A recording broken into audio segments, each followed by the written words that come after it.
나를 보면 세계적으로 기적을 일으킨 나라다 이렇게 알려지고 있죠. 특별히 우리나라가 세계적으로 두 가지 기적을 이룬 나라로 알려지고 있는데, 그 두 가지 기적이 무엇입니까? 식민지를 겪고 그리고 전쟁을 겪은 나라들 가운데 경제 성장을 이룬 나라가 그렇게 많지 않다는 거죠. 물론 식민지를 겪지는 않았습니다만은, 예를 들면 독일 같은 경우 전쟁을 겪었잖아요. 1차 세계대전, 2차 세계대전. 그리고 일본도 전쟁을 겪고 그리고 큰 패배를 떠안게 되어졌잖아요.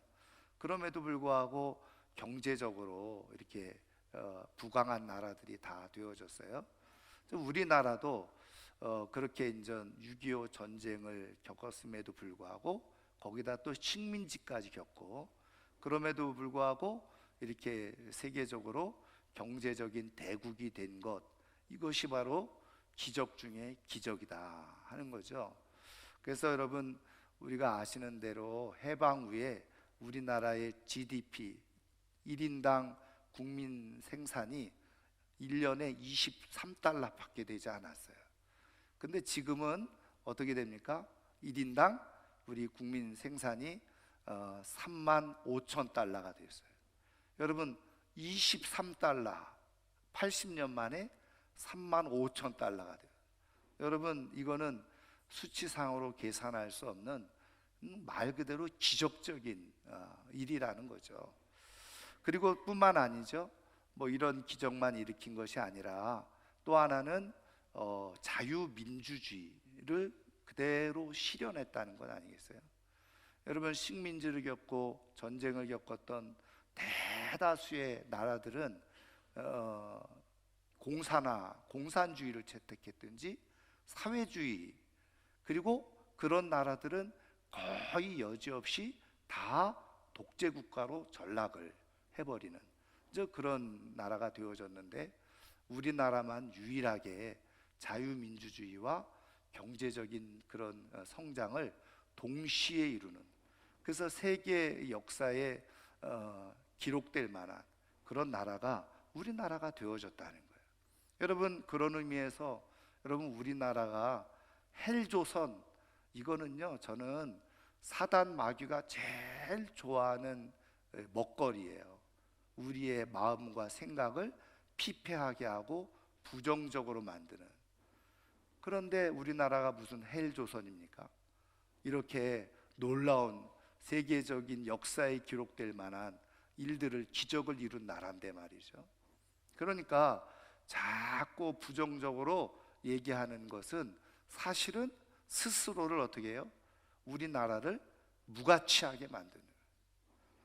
여러분, 그런데 이와 맞물려서 또 세계 기독교 역사에서 가장 주목할 만한 나라가 바로 우리나라였다는 거죠. 그래서 가장 단시간 내에 전 세계에서 가장 큰 부흥을 이루어낸 나라, 교회들이 부흥이 되어졌어요. 그리고 아시는 대로 전 세계에 지금 선교사를 두 번째로 파송을 많이 하고 있는 나라, 일본이 미국이고 우리 그 다음이 우리나라죠. 최근에는 조금 떨어져서 브라질이 2위 하기도 하고 우리가 3위 하기도 하고. 근데 어쨌든 특히 무엇보다도 우리가 이제 해외에 선교를 해보면 다 아시지만, 여러분, 가서 선교사님들이 열심히 복음을 전하고 교회를 세워도 교회가 제대로 교회의 역할을 하고 있는 교회들이 그렇게 많지 않아요. 그게 뭐냐면 자립이 되지 않아요. 자립도 안 되는데 어떻게 선교를 하겠습니까? 이게 바로 세계 교회가 가지고 있는 가장 큰 문제거든요. 근데 여러분, 우리나라는 아시는 것처럼 복음이 들어와서 교회가 세워지고 순식간에 교회가 다 자립을 했을 뿐만 아니라 이제는 해외로 선교사까지 파송하는 그런 복음에도 강국이 되어지는 그런 나라가 되어졌다는 거예요. 여러분, 그래서 이 모든 것들을 다 사회 역사학자들이 보는 관점은 다르겠지만 우리 기독교 학자들이 보는 관점은 뭐냐? 어떻게 이 세 가지가 같이 동시에 다 이루어질 수 있었느냐? 이거는 하나님의 은혜다. 하나님의 축복이다. 우리나라를 통해서 일하시고자 하는, 우리 민족을 통해서 일하시고자 하는 하나님의 놀라운 그런 축복의 역사가 지금 우리나라 가운데 나타나고 이루어진 거라는 거예요. 여러분 이미 많이 들어보셨겠지만 3.1 만세운동도, 여러분 3.1 만세운동이 1919년에 일어났는데 그 이후로 그 만세운동이 일어난 지역을 점을 다 찍어보잖아요. 그러면 그 점과 같이 점이 찍히는 곳이 뭐냐? 바로 교회였다는 거예요. 3.1 만세운동의 중요한 거점이 교회였고 기독교 학교였다는 겁니다. 여러분 그와 같은 맥락에서 우리나라가 이렇게 자유민주주의를 실현하고 경제적인 강대한 나라가 되어질 수 있었던 것은 바로 우리 복음이 함께 교회가 부흥하고 성장하는 가운데서 우리나라가 이렇게 성장하게 되어지는 역사가 일어나게 되어졌다는 거예요. 여러분 그런 의미에서 우리나라의 이렇게 복음의 역사, 교회의 역사에 대해서 우리가 큰 자부심과 그리고 자랑을 가지고 살아도 사실은 부족함이 없는 거예요. 저는 오늘 이 아침에 나온 우리 사랑하는 모든 성도님들이 정말 이 한국 교회에 대해서 물론 부정적인 모습도 있고 부족한 모습도 있죠. 그럼에도 불구하고 하나님은 우리 교회를 이 땅에 세우시고 교회를 통해서 나라를 살리시고 민족을 살리시고 복음의 강국으로 또 경제적인 강국으로 자유민주주의를 실현하고 있는 나라가 되게 하시는 것, 그것을 믿고 우리 교회에게 주어진 사명을 정말 귀하게 여기고 감사하게 여기며 살아가는 우리 모두가 되기를 주의 이름으로 축원합니다. 여러분 교회가 부흥하는 것이 곧 나라가 부흥하는 것이에요. 교회가 든든하게 세워지는 것이 곧 이 민족이 사는 길임을 믿으시기를 주의 이름으로 축원합니다.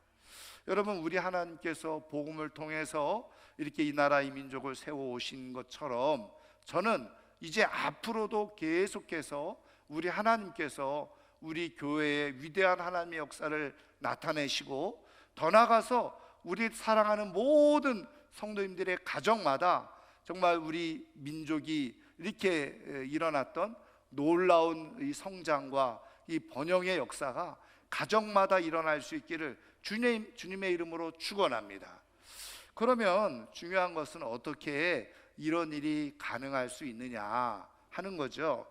오늘 우리에게 주신 말씀 속에서 그 하나님이 역사하시는 그 비밀을 우리가 한번 같이 찾아보면, 오늘 우리가 읽은 이 6장 말씀은요, 그 초기에 그 세워졌던 이 예루살렘 교회가 우리가 사도행전을 읽어보면 굉장히 급격하게 부흥을 이루잖아요. 근데 그 와중에 교회 안에 문제가 생기게 되어진 거예요. 분쟁이 생기고 다툼이 생기고 원망하는 일이 생겨나게 되어졌다는 거예요. 그래서 그것을 사도들과 그리고 제자들이 함께 더불어서 그 문제를 해결하는 과정 속에서 사람들을 일꾼을 세우게 되어졌고, 그 결과가 어떻게 되어졌느냐, 오늘 우리가 읽은 7절 말씀에 보시면, 우리 7절 말씀을 한번 다 같이 읽어볼까요? 하나님의 말씀이 점점 왕성하여 예루살렘에 있는 제자의 수가 더 심히 많아지고 허다한 제사장의 무리도 이 도에 복종하니라. 아멘. 여기 보면 예루살렘에 있는 제자의 수가 더 심히 많아졌다.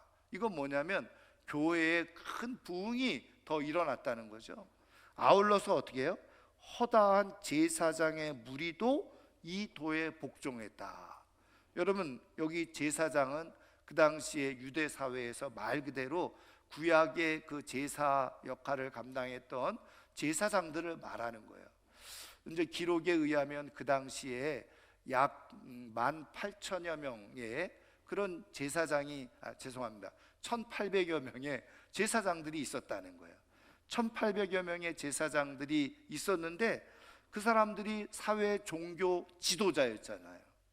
그리고 철저하게 제사를 그렇게 위해서 살아왔던 사람들인데, 이런 제사장들조차도 어떻게 해요? 이 복음을 받아들이고 예루살렘 교회 안에 함께하는 그런 놀라운 기적의 역사가 일어나게 되어졌다는 거예요. 여러분, 말씀드린 것처럼 분명히 이 예루살렘 교회 안에 문제가 있었는데, 이 문제에도 불구하고 어떻게 교회가 이렇게 부흥하는 일이 일어나게 되어졌느냐. 여러분, 여기 예루살렘 교회가 가지고 있었던 그런 문제는 무엇이었습니까? 여러분, 1절에 나와 있는 그대로 헬라파 유대인들이 자기의 과부들이 매일의 구제에 빠짐으로 시브리파 사람을 원망했다. 여러분, 이 내용을 보니까 지금 초기 예루살렘 교회의 중요한 구성원이 두 그룹이 있었다는 거죠. 하나는 유대인들, 근데 다 유대인이죠. 근데 그 사람들을 시브리파 유대인이었다. 시브리파 유대인이라고 하는 것은 한마디로 말하면 본토 유대인을 말하는 거예요. 그 예루살렘과 그 유다 지역에서 태어나서 그곳에서 자란 사람들, 그 사람들이 바로 시브리파 유대인들이었어요. 그런데 또 한 그룹이 있었죠. 헬라파 유대인들이 있었다는 겁니다. 여러분, 이 헬라파 유대인은 한마디로 우리식으로 말하면 재외 동포를 말하는 거예요. 그러니까는 이 예루살렘과 유다 바깥에서 다른 나라에서 태어나서 자란, 그래서 이들이 이제 때가 되어져서 이렇게 예루살렘에 한 번씩 고향을 방문하다가 복음을 전해 듣고는 아예 예루살렘 교회 안에 눌러 앉게 된 사람들이에요. 이 두 부류가 교회 안에 있었다는 거죠. 근데 오늘 말씀 1절에도 나와 있듯이 이제 이 예루살렘 교회가 구제하는 일을 했다는 거예요. 어려운 사람들을 돕는 일을 했는데 이 히브리파 사람들은 다 잘 받아. 그런데 이 헬라파 유대인들 과부는 그 구제를 잘 못 받는 거예요. 그래서 이제 불공정한 그런 이제 모습이 드러나니까 자꾸 원망. 우리 똑같이 예루살렘 교회의 성도고 교인인데 왜 저들은 저렇게 잘 혜택을 받고 우리는 왜 혜택이 없냐? 그러면서 그것 때문에 서로 시비가 붙고 갈등이 일어나고 원망이 하는 일이 일어나게 되어졌다는 거죠. 여러분, 이 일을 해결하기 위해서 사도들이 생각해낸 뜻이 무엇입니까? 바로 이 일을 전적으로 맡을 사람들 7사람을 택해서 이 일을 전적으로 감당하도록 맡겼다는 거죠. 그리고 났더니 교회가 어떻게 해요? 부흥하는 일이 일어나게 되어졌다는 거예요. 근데 여러분, 우리가 여기서 오해하기 쉬운 것 중에 하나가 일꾼을 세웠기 때문에 교회가 부흥을 했다, 이렇게 오해하기 쉬운데 그렇지 않아요. 여러분, 오늘 말씀을 자세히 읽어보면 지금 이 예루살렘 교회가 그 문제를 딛고서 부흥할 수 있었던, 그리고 하나님의 큰 역사를 맛보고 경험할 수 있었던 이유가 뭐냐? 사실은 일꾼들을 세우면서 교회의 본질을 회복했기 때문에 그래요. 단순히 일꾼을 세워서 교회가 부흥하고 하나님의 역사가 일어난 것이 아니라 일꾼을 세움으로 말미암아서 교회의 본질을 되찾았기 때문이라. 그러면 그 교회의 본질이 무엇이었습니까? 오늘 우리가 읽은 말씀 7절에 나오고 있죠. 자, 그래서 7절에 이렇게 말씀해 주고 있어요. 하나님의 말씀이 점점 왕성하여 예루살렘에 있는 제자의 수가 더 심히 많아졌다. 그러니까 교회의 중요한 본질이 뭐냐? 하나님의 말씀이 왕성해지는 거예요. 여러분, 예루살렘 교회가 문제를 떠안고 있었지만 그 문제를 잘 극복해서 하나님의 놀라운 기적의 역사를 이루어가는 교회가 될 수 있었을 때에 가장 중요한 것은 뭐냐? 말씀드린 것처럼 하나님의 말씀이 왕성해졌기 때문이다. 그러니까 교회의 중요한 본질은 뭐예요? 바로 하나님의 말씀이 왕성해져야 된다는 거예요. 그러면 이 왕성하다는 뜻이 뭐냐? 여러분 헬라어로 웩사넨이라고 그러거든요.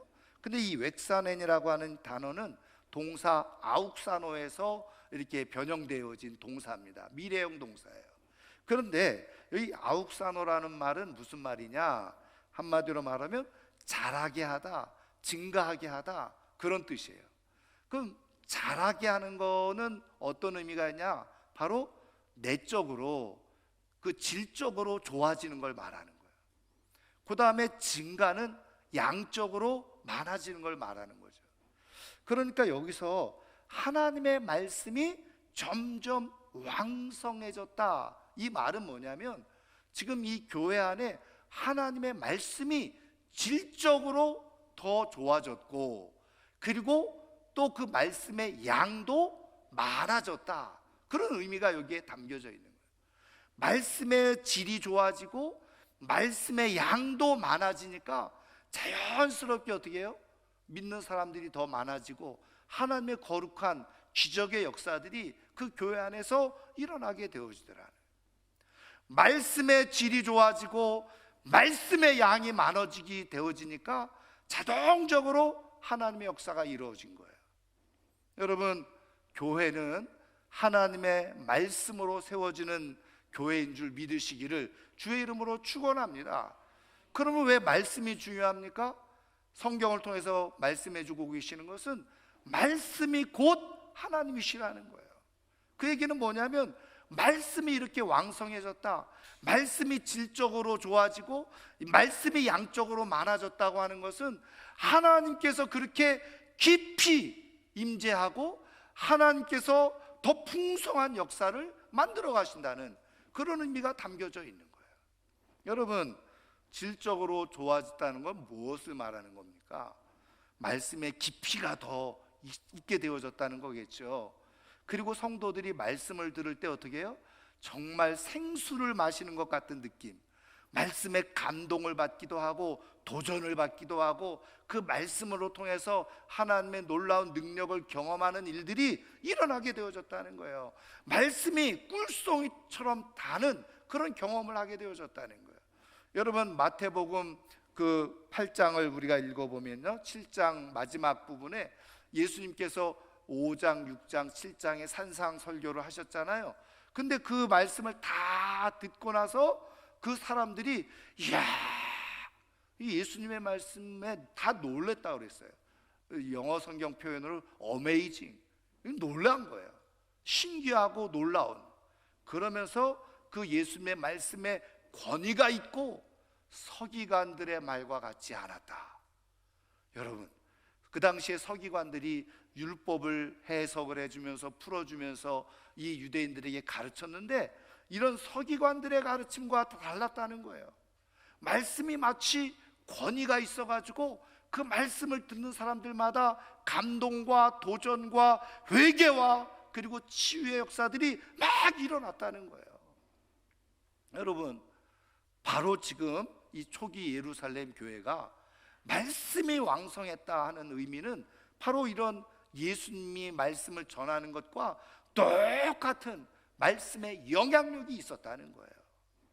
저는 우리 교회도 이런 말씀의 질적인 깊이가 있고 그리고 말씀의 영향력이 있는, 말씀이 살아 움직이는 교회가 될 수 있기를 주의 이름으로 축원합니다. 거기에 하나님의 놀라운 역사들이 일어나게 되어졌다는 거예요. 또 하나는요, 말씀드린 것처럼 양적인 그런 변화가 일어나는 거죠. 여러분, 우리가 경험하듯이 내가 무엇인가를 맛있는 걸 먹으면은 어떤 생각이 듭니까? 또 한 번 먹고 싶은 생각이 당연히 들지요. 나만 먹습니까? 진짜 기가 막히게 맛있는 걸 먹으면 나만 먹는 게 아니라 누구도 먹이고 싶어요? 네, 감동이 별로 없나 봐요. 나만 먹으면 됐지 뭐.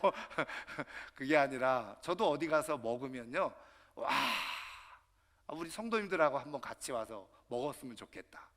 그래서 여러분, 제가 소개해드린 맛집도 좀 꽤 있잖아요. 제가 우스개 얘기입니다만은 제가 부산에 내려와서 먹은 음식, 새로 먹은 음식들이 몇 가지가 있어요. 부산에 내려와서 회를 처음 먹어봤습니다. 저희 집은 회를 먹어본 적이 없는 집이에요. 두 번째로 보신탕 처음 먹어봤습니다. 그 다음에 세 번째가 뭐예요? 돼지국밥을 처음 먹어봤어요. 근데 돼지국밥은 제가 고기는 굉장히 좋아하는데 물에 빠지는 건 별로 안 좋아하거든요. 그런데다가 약간 한번 먹어보려고 하니까 그 아주 안 좋은 냄새가 나더라고요. 그래서 별로 안 좋았는데, 한 번은 우리 목사님들이 어디 다 가셨다가 그냥 목사님들이 단체로 돼지국밥을 먹으러 가는데 제가 또 안 간다고 할 수 없잖아요. 그래서 할 수 없이 같이 가서 돼지국밥을 먹었는데 웬일입니까? 이 돼지국밥이 이렇게 맛있는 줄은. 그래가지고 저기 학장 사거리에 있는 그 집에 장로님들도 모셔가고 내가 먹어본 중에 제일 맛있는 돼지국밥집이라고 우리 성도님들도 한 번씩 가고. 여러분, 맛이 있으면 어떻게 해요? 사랑하는 사람들을 먹이고 싶은 마음이 드는 거예요. 여러분, 하나님의 말씀도 마찬가지예요. 하나님의 말씀이 정말 내가 굴송이처럼 달고 말씀의 은혜가 되고 말씀의 감동이 되고 말씀이 새롭게 느껴지게 되어지면 어떻게 해요? 사랑하는 누군가도 이 말씀을 좀 같이 들었으면 좋겠다 하는 마음이 드는 거예요. 그러다 보니까 어떻게 해요? 말씀의 양이 많아지는 거죠. 여러분, 우리는, 저희 교회는 그래도 우리 외부에서 목사님들이 오셔서 오후 예배 때 이렇게 헌신 예배 오시거나 하시면요, 다 이구동성으로 우리 성도님들이 너무너무 예배를 잘 드린다는, 말씀을 너무너무 잘 듣는다는, 말씀을 그냥 우리 목사님들 표현대로 쪽쪽 빨아들이듯이 그렇게 말씀을 듣는데요, 그 말씀을 전하는 사람들이 힘들지 않고 재미있고 즐거운 교회, 우리 교회가 그런 소문이 났어요. 감사하죠. 근데 저도 다른 교회 가서 이렇게 말씀을 전해보면요, 어떤 교회는 정말 말씀이 막 신나서 말씀이 쭉 나오는 교회가 있고, 어떤 교회는 벽 보고 얘기하는 것처럼 느껴지는 교회가 있어요. 그러면 그냥 막 땀이 나고 말이죠, 힘든 거예요. 나도 재미없고 성도님들도 재미없고. 그런데 여러분, 우리 교회는 오시면은 보통 목사님들이 설교를 얼마나, 시간을 얼마나 해야 됩니까? 그럼 저는요, 자유롭게 하세요. 1시간 하셔도 됩니다. 그럼 다 놀래요. 아니, 어떻게 그렇게 해도 되냐고. 그래서 또 그 말을 또 믿고 1시간씩 하는 분들도 있잖아요. 아니 그래도 성도님들이 하나도 그거를 불평하지 않고 시계 보면서 막 이러는 분도 없고 그러잖아요. 여러분, 우리 한국교회가 아시는 것처럼 부흥하던 시대가 있었어요. 이 부흥하던 시대에는 여러분 아시는 것처럼 부흥회 한번 한다 그러면 요즘은 사람들이 안 모이니까 새벽하고 저녁만 하죠. 근데 또 새벽에도 안 해. 저녁만 하는 경우도 있죠. 근데 여러분, 우리 얼마 전까지만 해도 새벽에도 하고 오전 10시에도 하고 저녁에도 하고 그랬잖아요. 근데 그 이전으로 돌아가면 여러분, 새벽에 하고 오전 10시에 하고 점심 밥 먹고 2시에 하고 또 저녁에 하고 4번이나 했었어요. 요즘은 부흥회 하면 2박 3일, 3일 정도밖에 안 하죠. 예전에 부흥회 시대 때는 어떻게 했어요? 최소한 5일, 길게는 주일에서부터 주일까지 그렇게 했어요. 그래가지고 우리 교회 역사를 보면요, 그 당시에는, 지금은 교통이라도 좋아서 뭐 대부분 그냥 1시간 내에 다 왔다 갔다 할 수 있으니까 왔다 갔다 하잖아요. 옛날에는 그럴 수가 없었잖아요.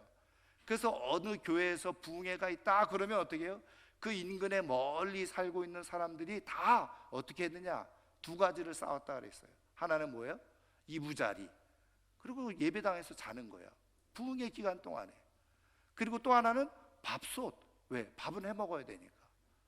밥솥과 이부자리와 쌀을 가지고 와서 부흥회를 참석했어요.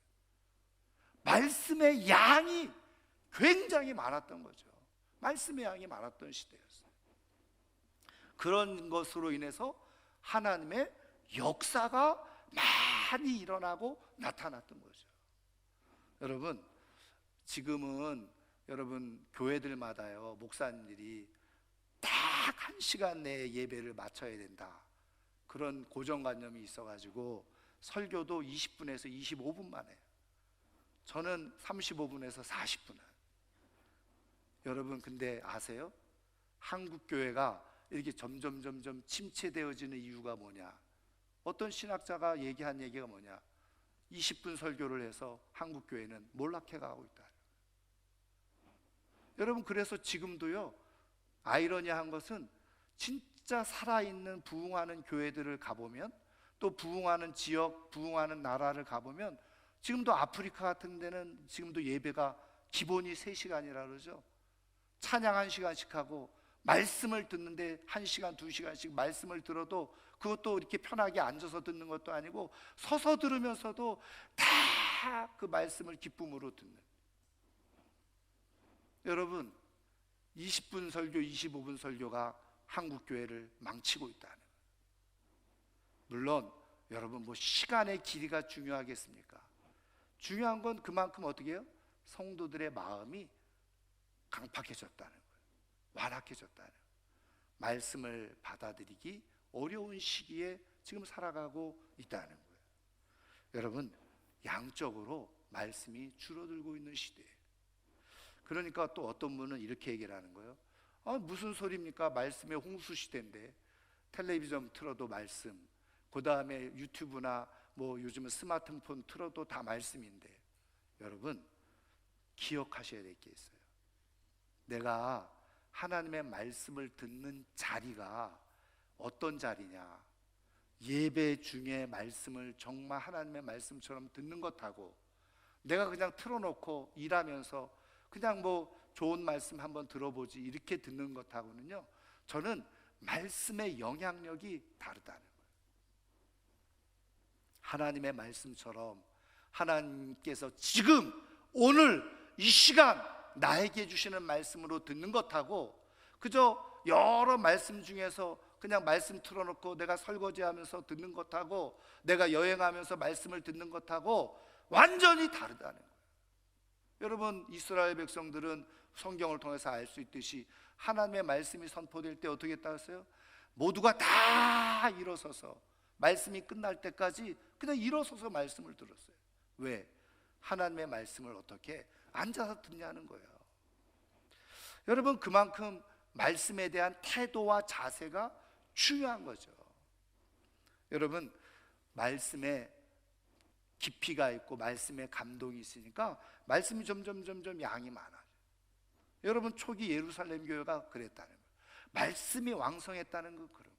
그래서 성도들이 말이죠, 교회 와가지고 사도들에게 말씀 좀 전해주세요, 말씀 좀 들려주세요.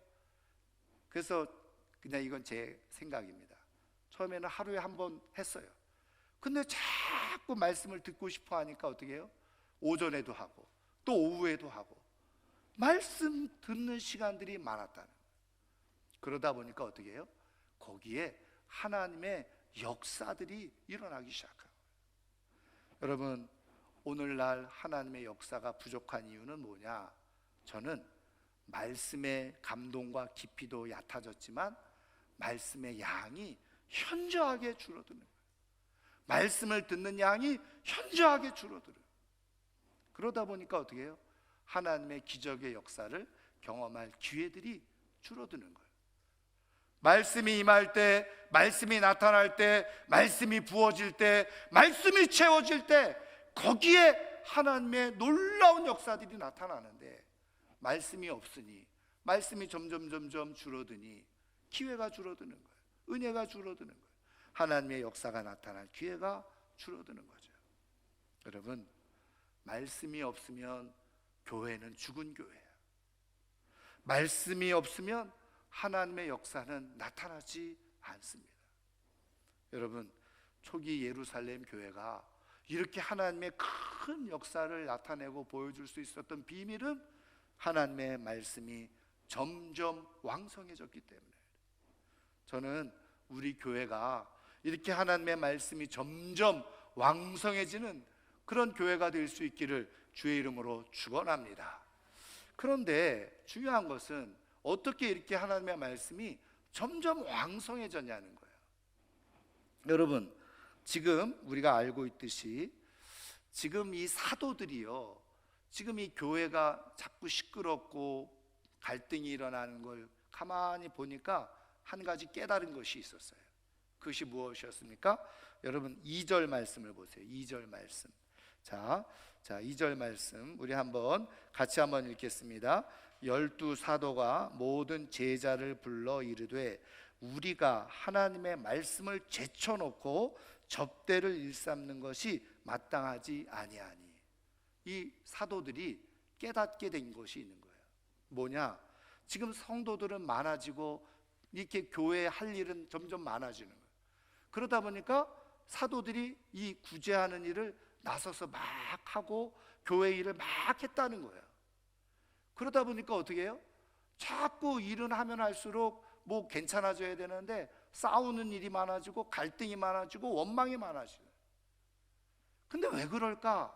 아니 구제하는 일이 나쁜 일이 아니잖아요. 좋은 일을 하는데도 왜 이렇게 자꾸 싸우고 다투고 갈등이 일어날까? 아마 저는 사도들이 분명히 하나님 앞에 기도했을 거예요.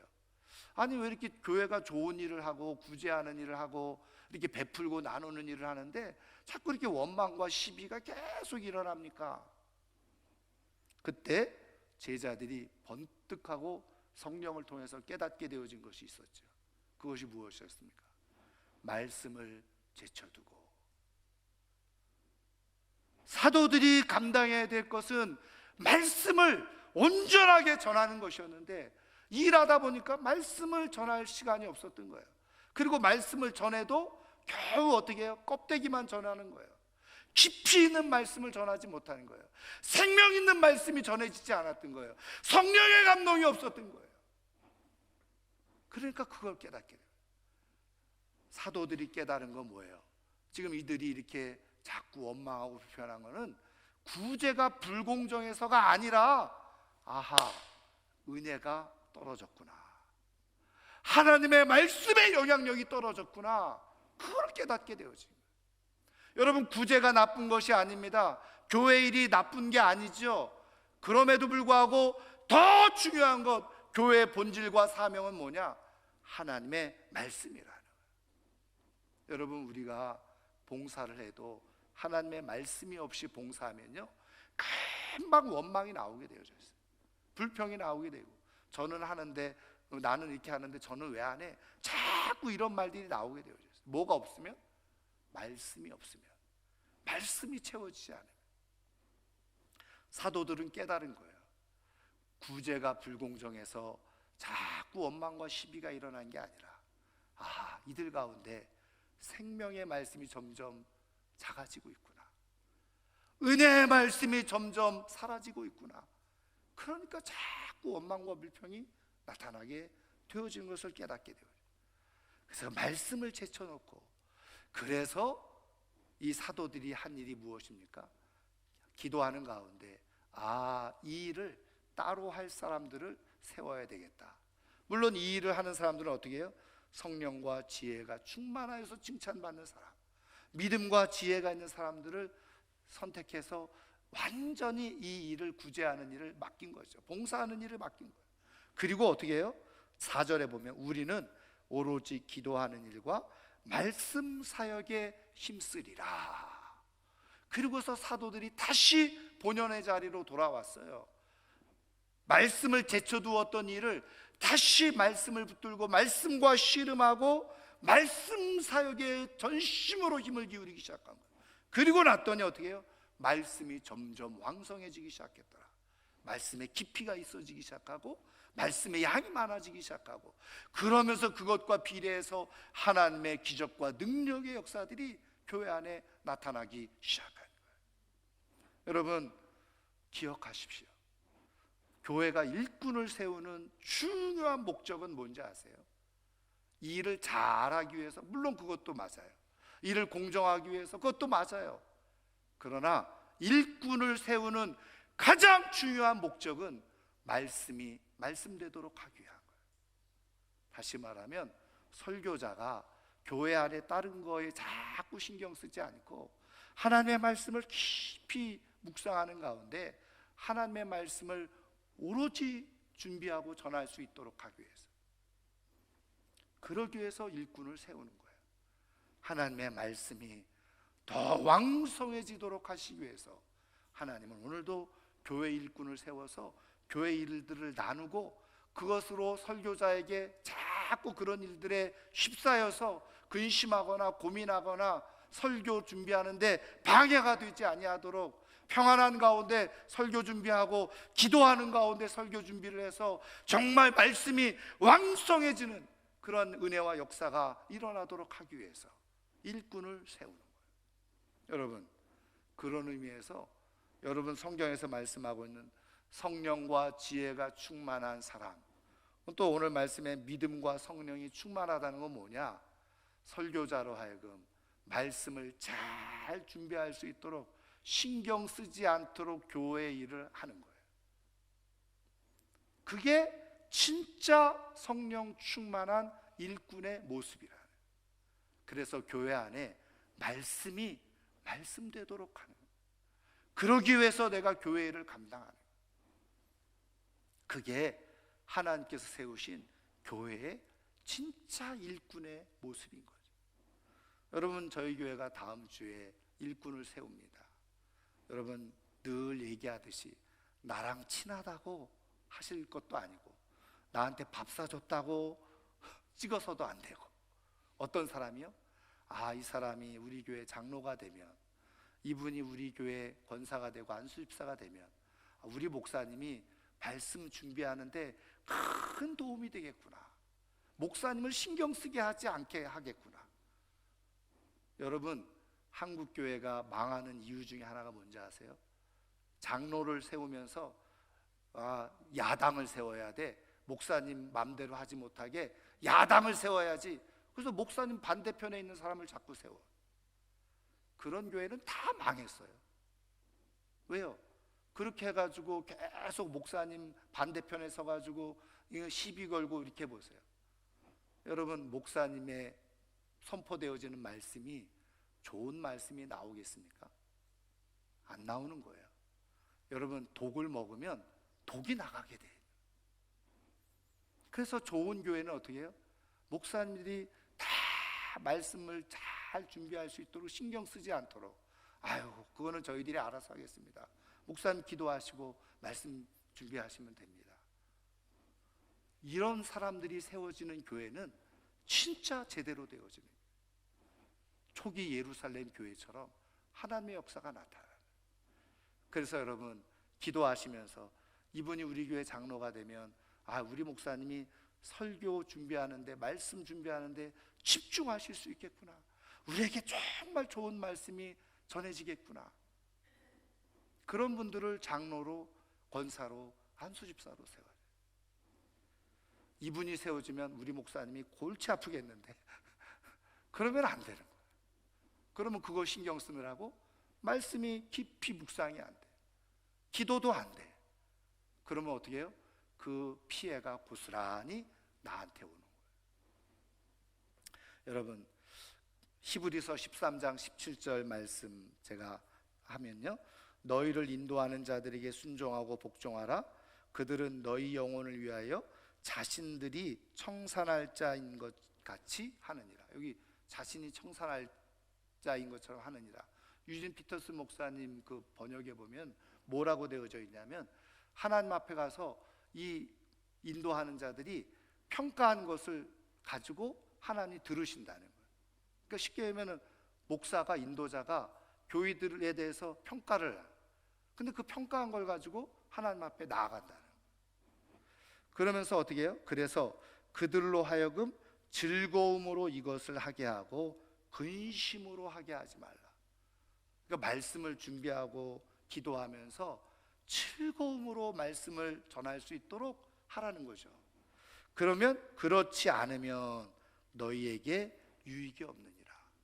그러니까 내게 유익이 되게 하려면 그냥 목사님이 설교를 잘 준비할 수 있도록 다른 교회 일은 장로님들이, 권사님들이 그냥 알아서 척척척척 하면은요, 그것처럼 좋은 일이 없는 거예요. 여러분, 말씀이 말씀되게 하면 그것이 나에게 유익이 되어져요. 내게 생명이 되고 내게 능력이 되고 하나님의 역사가 경험되어져요. 저는 우리 교회가 그렇게 좋은 일꾼들이 세워짐으로 말미암아서 정말 말씀이 말씀되어지고 하나님의 역사가 나타나는 교회가 될 수 있기를 주의 이름으로 축원합니다. 이제 말씀을 마치려고 하는데요, 어느 목사님이 쓰신 글인데, 그 작은 동네에요, 그 교회가 있었는데 그 교회에 새로 오신 목사님이 있었다는 거예요. 근데 순식간에 이 목사님이 설교를 굉장히 잘하는 목사님이라고 소문이 쫙 나게 된 거예요. 그래가지고 사람들이, 아니 이분이 이렇게 설교 잘한다는 걸 누가 이렇게 지금 소문내고 다니나, 보니까 교인들도 그렇게 별로 그렇게 안 하는 것 같은데 하고 자꾸 찾아보니까 교회 옆에 구멍가게 하는 사장님이, 아저씨가 소문을 내는 거예요. 우리 새로 오신 목사님 설교가 너무너무 좋다고. 그래가지고 사람들이 찾아가가지고, 아이고 목사님 설교가 그렇게 좋다고 그 사장님이 소문낸다면서요. 아 그럼요, 새로 오신 목사님이 얼마나 설교가 좋은지요. 그래요? 그럼 그 목사님 설교 들어보셨어요? 아니요. 근데 목사님 설교 좋은지 어떻게 아세요? 그랬더니 이 사장님이 이렇게 얘기했다는 거죠. 그전에는 교인들이 외상 지면은 하나도 갚지 않았는데 이 목사님이 오시고 나서부터는 교인들이 외상값을 다 갚고 그리고 외상이 없더라는 거예요. 여러분, 우스개 얘기 같지만 뼈가 있는 얘기잖아요. 여러분, 은혜 받은 사람이 은혜를 나눌 수가 있거든요. 말씀을 통해서 변화를 경험한 사람들이 자기가 세상의 메시지가 되어지는 거거든요. 여러분, 어떤 사람이 좋은 일꾼입니까? 말씀을 먼저 내가 받고 내가 은혜에 충만한 사람이 좋은 일꾼인 거예요. 그런 사람들은 말하지 않아도 그것으로 어떻게 해요?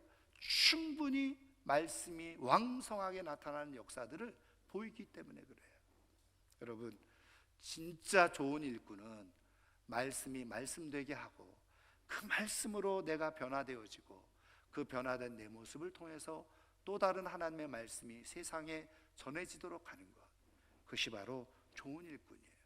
저는 한 주간 동안 기도하는 가운데 정말 우리 교회에 말씀이 말씀되도록 하기 위해서 세워지는 일꾼들이 많아지게 하시고, 그를 통해서 우리 교회가 초기 예루살렘 교회처럼 정말 하나님의 놀라운 역사가 많이 경험되어지는 교회와 또 성도와 가정이 되는 축복이 있기를 소원하고 축원합니다.